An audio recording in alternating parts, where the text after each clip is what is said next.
very direct here. In some sections of boxing fans, so when it comes to the discussion around Anthony Joshua, some feel that he wasn't as good as he had been with yourself. Following Anthony Joshua's career since he left you, how do you feel he's progressed as a fighter?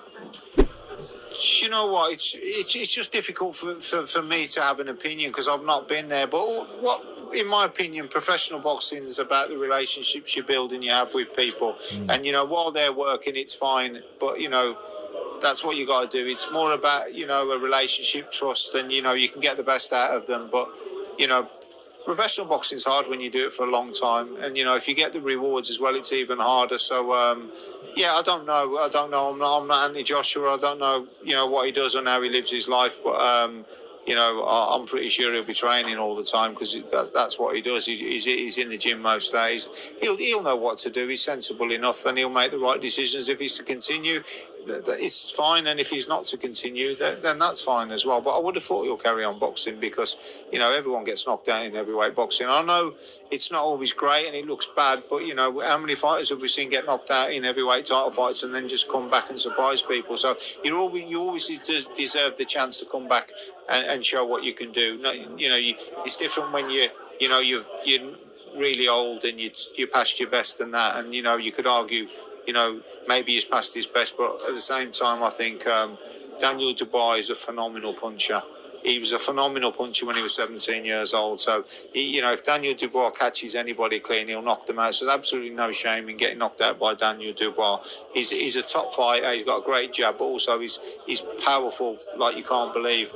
And I don't think I think they do, but his power is on another level to, I would argue, any of the heavyweights in heavyweight boxing at the minute. His power's serious. It's like he hits you and you stay hit, and that's whoever he hits, it's going to be the same. Just a really dangerous puncher, but no shame in getting knocked out by Daniel Dubois. Doesn't mean you can't come back. And those are the words of Rob Mccracken, the former trainer of Anthony Joshua. And he states that, hey, you can argue that he's past his best, that he's old, but some people can come back and let me counterpunch. I think Rob Mccracken is a fair assessment. I think what Rob said and what most people say at the beginning is more important, okay? Because he said you could argue that he's past his best, and I don't think that was the most important thing that he was trying to convey. I think the most important thing that Rob was saying is the relationship, okay? It's the relationship you have with the trainer. And I think he said that because, it's because it's true. It's the relationship, how well you gel with that particular fighter or trainer and fighter. That co-op relationship is needed, because both of you guys, right? Both of you guys need a overall relationship together. Because if you don't, you're going to have issues. Okay. That's why Teddy Atlas and Timothy Bradley gelled well together, because they listened and the relationship was good. The chemistry was good between the two, and he was saying that because, obviously their relationship, detached itself from each other, and a lot of people blame it on Rob Mccracken and, doing the GB team, and not really being there like he should. And AJ addressed that like, hey, Rob wasn't there when I needed him more than he was before. Okay. So I think he meant that first. And I think he meant that most importantly, but him saying that, hey, AJ's, if you argue that he is, that means that he agrees that he's past his prime. You know what I'm saying? Despite the title of the video, yeah, he's past his prime. I think, Joshua's had better days. Can he come back with a couple more fights? Sure, he can. But was he better before? Of course he was. I think the Andy Ruiz fight, really did something to him to a degree that he wanted and figured out ways to avoid tough fights or getting caught with shots like that he knows, that can hurt him. Andy Ruiz, okay, is a guy that punches different anyway. He punches wide because his arms are shorter.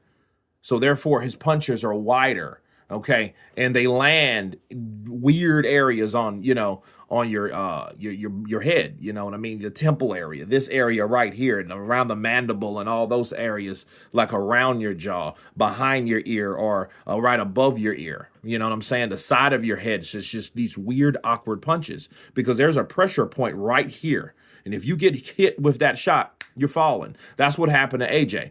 But nonetheless, though, Rob gives credit to Daniel Dubois, and I think what we need to understand and realize is Daniel can punch. You know what I mean? He's a hell of a puncher. And I think the problem with Daniel is he's a good puncher, but he was in there with guys that challenged him with really good chins. You know what I'm saying? I mean, look at that. You have to give credit to, sure, the punching power of Dubois, but you also have to give credit to guys that could take those punches, like Joe Joyce, like Jarrell Miller. Both of those guys, yeah, he beat Jarrell Miller, but he wasn't able to, drop Jarrell. Jarrell was a big wall, you know what I mean? And he took a lot of shots from Daniel Dubois in those 10 rounds, you know what I'm saying? Way more shots than AJ took in 5.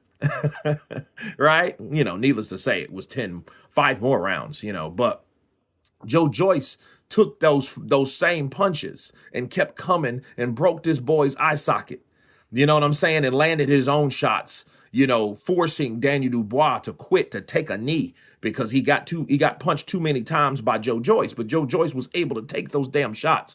So you have to give credit, to a classic jaw of Joe Joyce. You know what I'm saying? Because I think a lot of people are overlooking that, like, hey, Daniel, look at Joe Joyce. Well, look at him now, but look how he used to be. He used to be one hell of a, punch-resistant character, the Juggernaut. The Juggernaut was very, very impressive with his ability to take shots. But back to Rob Mccracken. Rob Mccracken, could have used that to smear AJ. He could have used that, that platform of seconds out to say, you know what, AJ should have stayed with me, you know what I mean? And this wouldn't have happened if he would have been, still on my team and all that, and took the Cobra Frotch route, right? But he didn't do that. He was like, I don't know, because I haven't been around him, you know what I mean, to see what he does.